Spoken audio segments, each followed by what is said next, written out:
First పొద్దున్నే దిగిన wrong రూట్కి వెళ్ళినా. మళ్ళీ ఎక్కడైతే దిగామో అక్కడికే అయితే అక్కడి నుంచి నడుచుకుంటూ వెళ్తున్నాం. చాలా కష్టం. గూగుల్ మ్యాప్ నమ్ముకుంటే మనం ఇంకోబెట్టి బ్యాండ్ వేస్తుంది, నమ్మకూడదు గూగుల్ మ్యాప్. మళ్ళీ అదే గూగుల్ మ్యాప్లో చెక్ చేసాం, మళ్ళీ అటే వెళ్తున్నాం. వేరే అయితే రీచ్ అయ్యాం ఎట్టకేలకు. సో పక్కనే లెఫ్ట్ టర్న్ తీసుకుంటే కనిపిస్తుంది కదా, ఇలా అయితే ఇక్కడ ఉంది. ఇక్కడ లోపలికి వెళ్ళి అయితే అడుగుదాం అసలు ఎంత ప్రైజెస్ పడితే, గేమింగ్ సెటప్ ఎంత పడితే అవన్నీ అయితే అడుగుదాం. ఈ స్టేషన్లో కూడా ఇక కోతులే విచ్చలవిడిగా తిరుగుతున్నాయి. బట్ ఎందుకో పట్టించుకోవట్లేదు అనుకుంటా, చెట్లన్నీ పడేస్తే మరి ఇవన్నీ స్టేషన్లోనే తిరుగుతూ ఉన్నాయి. ఇది బోనకాల స్టేషన్ ఇది వచ్చేసి. ఇప్పుడు టైం వచ్చి 5:45 అయింది. ఇంకెప్పటికి వెళ్ళిద్ది ట్రైన్. ఫైనల్గా 7:30 ఆ టైంకి అయితే ఈ ట్రైన్ వెళ్తుంది. ఇంకా స్టేషన్ దగ్గరలోకి వెళ్ళింది అనుకోవాలి. ఇది Vijayawada central zone.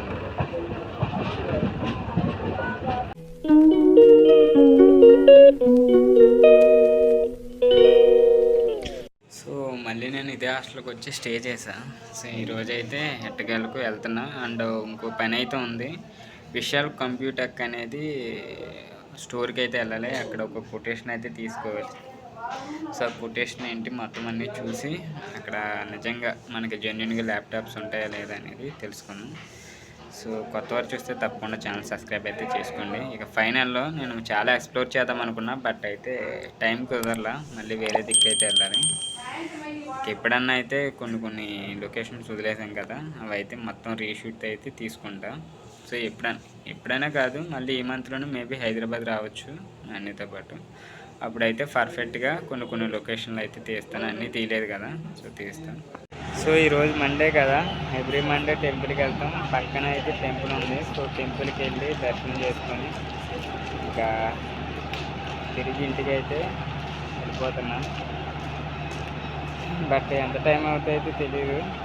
Golconda express అయితే ఉంది 4:30. నా చుట్టుపక్కల మొత్తం హాస్టల్సే, కానీ ఒకటే అనిపించింది.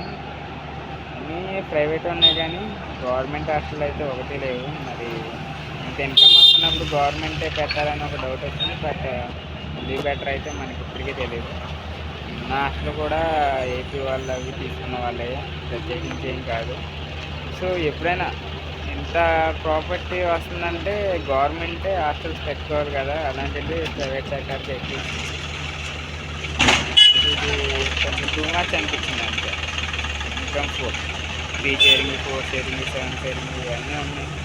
ఏంటో తెలియదు. అదే నేను తిరిగే రోడ్డు కూడా అండర్ గ్రౌండ్ డ్రైనేజీ అయితే పాస్ చేస్తున్నారు. రీకన్స్ట్రక్షన్ అయితే చేస్తున్నట్టున్నారు, ఎందుకంటే లీక్ ఎక్కువ ఉంటుంది కదా.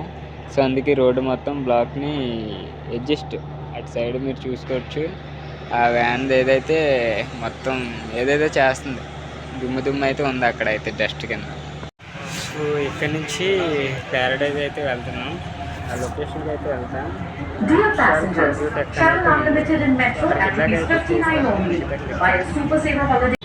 సో ఇది ఉస్మానియా యూనివర్సిటీ పోస్ట్ గ్రాడ్యుయేట్ సంబంధించి ఆ బ్లాక్ మొత్తం. ఆ స్ట్రైట్ అయితే వెళ్ళాలి రోడ్డు. సో ఫస్టే పొద్దున్నే దిగిన రాంగ్ రూట్కి వెళ్ళినా. మళ్ళీ ఎక్కడైతే దిగామో అక్కడికే అయితే అక్కడి నుంచి నడుచుకుంటూ వెళ్తున్నాం. చాలా కష్టం. గూగుల్ మ్యాప్ నమ్ముకుంటే మనం ఇంకోబెట్టి బ్యాండ్ వేస్తుంది, నమ్మకూడదు గూగుల్ మ్యాప్. మళ్ళీ అదే గూగుల్ మ్యాప్లో చెక్ చేసాం, మళ్ళీ అటే వెళ్తున్నాం వేరే రోడ్. ప్యారడైజ్ బిర్యానీ. సో ఇటు నుంచి అయితే నడిచి రావాలి దాదాపు. ఇక్కడ నుంచి ఇలాగ ఈ లెఫ్ట్ అయితే తీసుకోవాలి. ఈ లెఫ్ట్ రోడ్ నుంచి స్ట్రైట్ అయితే వెళ్ళాలి. నడుచుకుంటూ వచ్చాం కదా, మళ్ళీ ఇక్కడ ఒక పాయింట్ అయితే వచ్చింది, వ్యాన్ హుసేన్ అని. సో ఇక్కడ నుంచి లెఫ్ట్ అయితే తీసుకోవాలి. లెఫ్ట్ చేసేస్తుంది మరి. రైట్ అయితే తీసుకోవాలి, లెఫ్ట్ కాదు. సో ఇక్కడ నుంచి ఫ్రంట్కి అయితే వెళ్దాం. ఫైనల్గా అయితే రీచ్ అయ్యాం ఎట్టకేలకు. సో పక్కనే లెఫ్ట్ టర్న్ తీసుకుంటే కనిపిస్తుంది కదా, ఇలా అయితే ఇక్కడ ఉంది. ఇక్కడ లోపలికి వెళ్ళి అయితే అడుగుదాం అసలు ఎంత ప్రైజెస్ పడితే, గేమింగ్ సెటప్ ఎంత పడితే అవన్నీ అయితే అడుగుదాం. మొత్తం సెటప్ మనకు కావాల్సింది కదా, షాప్కి కావాల్సిన సెటప్ ఎంత రేట్ ఉంటుందో ప్రస్తుతం అడిగి తెలుసుకున్నాం. సో లోపలికి వెళ్ళి చెప్తా ప్రైజెస్ ఎంత ఉంటుందో. అలాగని అట్రాక్షన్గా అయితే ఇక్కడ మనకి లోగోతో వీళ్ళు విశాల్ ఆ బ్రాండింగ్తో అయితే ఇలా ఉంది. సో చూసుకోవచ్చు ఇన్నోవేషన్ అని. సో ఇక్కడ బ్రాండ్ వీళ్ళ కంపెనీ. సో ఇక్కడ చూసుకుంటే మనకి తెలుసు కదా, ఇవి మొత్తం ఎయిర్పోర్ట్స్ ఏబిఎల్ కంపెనీ బ్రాండెడ్ ఉంది. మానిటర్స్ కావాల్సిన వాళ్ళకి ఇవి గేమింగ్కి అండ్ ఆఫీస్ కమర్షియల్ యూజ్ పర్పస్కి. ఇటు పక్కేమో నార్మల్ డైలీ కోడింగ్కి ఏంటి స్టూడెంట్ వైజ్ అయితే ఇటువంటి ల్యాప్టాప్స్. ఈ బార్ మొత్తం ఏముంది చూడటానికి ఆఫీస్ కూడా చాలా డీసెంట్ అండ్ కూల్గా అయితే ఉంది. సో చాలామంది ఉన్నారు, వర్క్ అయితే చేసుకుంటున్నారు. సో ఒక్కో దానికి ఒక్కో సెటప్ అయితే ఉన్నాయి ప్రతిదానికి. సో ఇది ఎంఎస్ఏ గ్రాఫిక్ అండ్ గేమ్ది. సో ప్యానల్లో ఆటోమేటిక్గా మనం ఆడుకునేదే.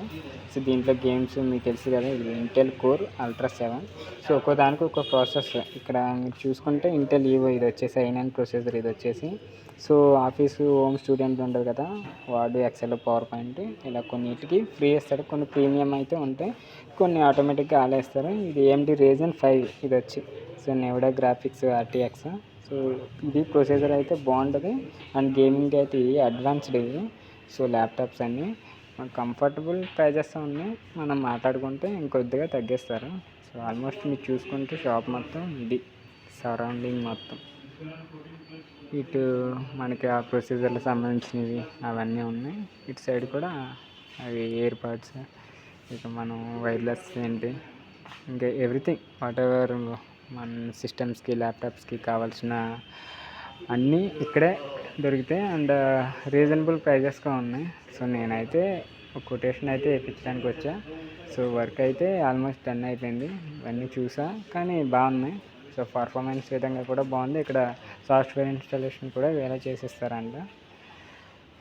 ఇది మొత్తానికి ఈరోజు అయితే ఇక్కడికి వచ్చి ఇలా చేసుకున్నాం. ఇది వచ్చేసి AMD Ryzen 9HX అంట. AMD వెర్షన్ అయితే చాలా ఫాస్ట్ ఉంటాయి, ఆల్మోస్ట్ ఇది యాసెస్ బ్రాండ్. సో నేను తీసుకున్నా కదా, ఇది వచ్చేసి OLED ప్యానల్. మీరు చూసుకుంటే యాసెస్ VivoBook S14 ఇది. సో OLED ప్యానల్ వస్తుంది దీనికైతే. సో ఇది యాసెస్ బ్రాండ్.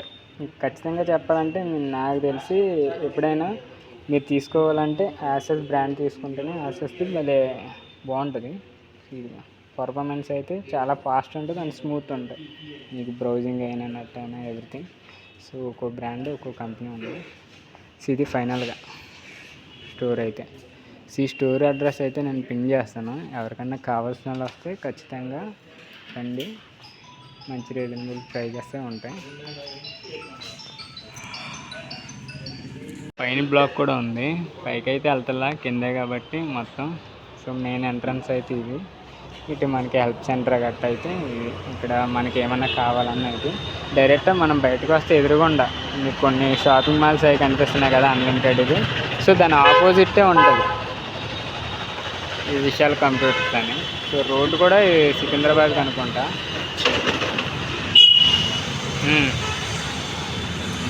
సో కరెక్ట్గా 12:30 అయితే అయింది. సో అక్కడ విశాల్ కంప్యూటర్ టెక్ నుంచి వచ్చాం కదా. సో ప్రాపర్గా సికింద్రాబాద్ రైల్వే స్టేషన్లో అయితే మనం ఆన్లైన్ బుకింగ్ చేసుకుంటాం కదా. సో అది QR కోడ్ స్కానర్ అయితే టికెట్ దాంట్లో పడుతుంది, కింద పడుతుంది. సో నాకు తెలిసి ప్రాపర్ మెయింటెనెన్స్ కూడా మనం ఫోన్పే UPI ద్వారా టికెట్ బుకింగ్ అయితే బాగా వరస్ట్ ఉంది.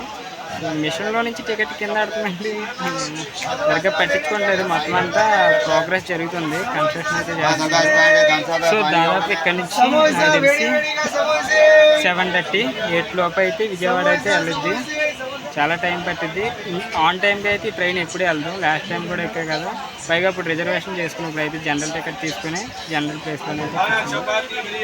సో అక్కడికి వెళ్ళాక ఇంకా ఇంటికి వెళ్ళి వైజాగ్ వెళ్తాను చూద్దాం. చుట్టుపక్కల ఏమైనా ఇంట్రెస్ట్గా ఉంటే అయితే చూపిస్తాం. ఎగ్జాక్ట్గా 12:30కి అయితే ట్రైన్ స్టార్ట్ అయింది. ఇది రైల్వే స్టేషన్ వచ్చేసి 1874లో అయితే ఎస్టాబ్లిష్ చేశారంట.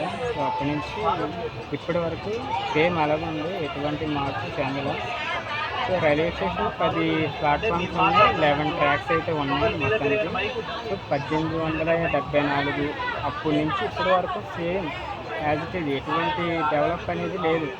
అంటే నాకు తెలిసి 170,000 మంది ప్యాసింజర్లు అయితే తిరుగుతూ ఉంటారంట. కానీ సెంటర్లో ఇదేందుకు పట్టించుకోవట్లేదో తెలియట్లేదు. మ్యాక్సిమం దోచుకునే నాయకులు ఎక్కువ తప్పించి సెంట్రల్ జోన్ అయితే పట్టించుకోరు. అలాగే మన విజయవాడకు కూడా జోన్ ఉంది, కానీ అంత పెద్ద వర్తబుల్ కాదు. డెవలప్మెంట్ అనేది ఏదీ లేదు ఇటు సైడ్ అయితే. సో మన సైడ్ లేదు, తెలంగాణ సికింద్రాబాద్ సైడ్ కూడా లేదు.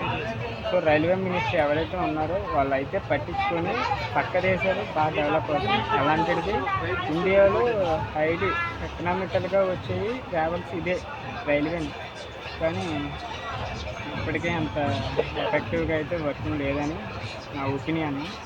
సో మారదు ఎప్పటికీ, అడిగే వస్తాయి. ఇండియాలో అడిగేవాడు ఉందో అడిగినోడిని చావగట్టడం అలాంటివి ఉంటాయి. చూద్దాం విజయవాడ వరకు ఏ టైంకి వెళ్ళొద్దాం. 12:30కి అయితే స్టార్ట్ అయ్యింది, వాడికి వెళ్ళే టైం కూడా చూపిస్తాం.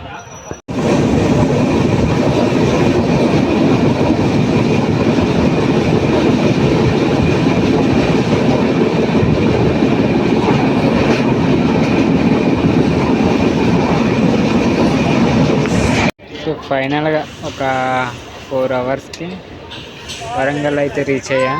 ఇది కూడా స్టేషన్ రీఇన్నోవేషన్ వర్క్ జరుగుతుంది, అంతకంత డెవలప్మెంట్ ఏం లేదు. అవే రేకులు, అవే ఎస్కలేట్లు, అవే కరెంటు బిల్లు.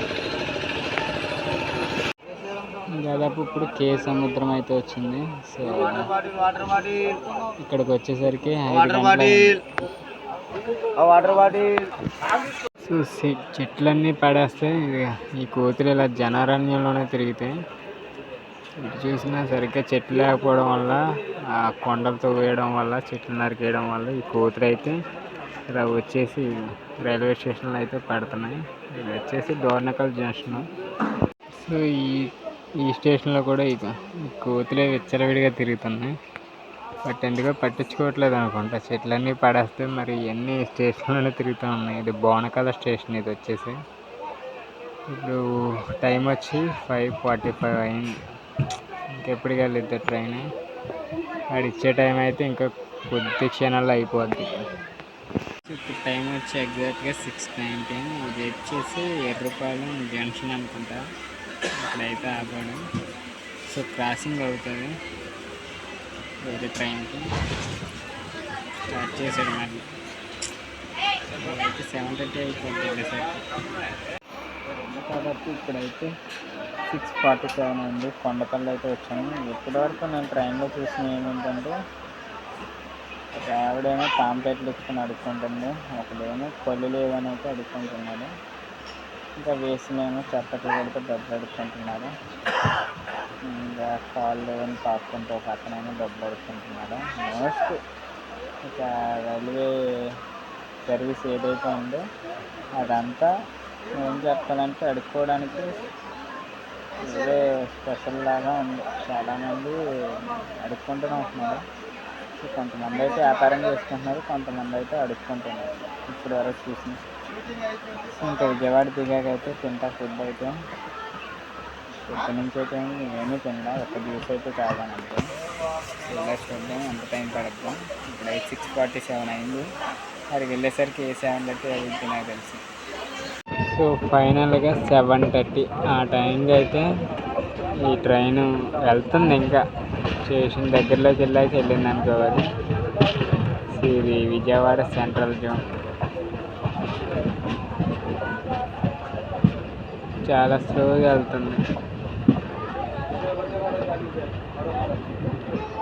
సో అది వందే భారత్ అనుకుంటా.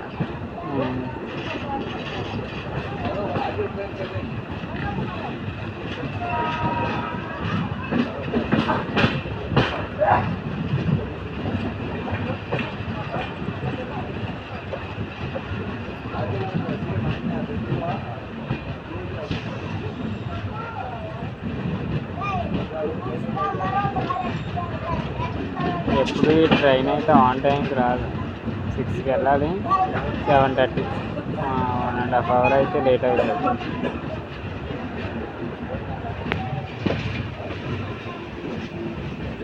కరెక్ట్గా 8 o'clock అయితే అవుతుంది.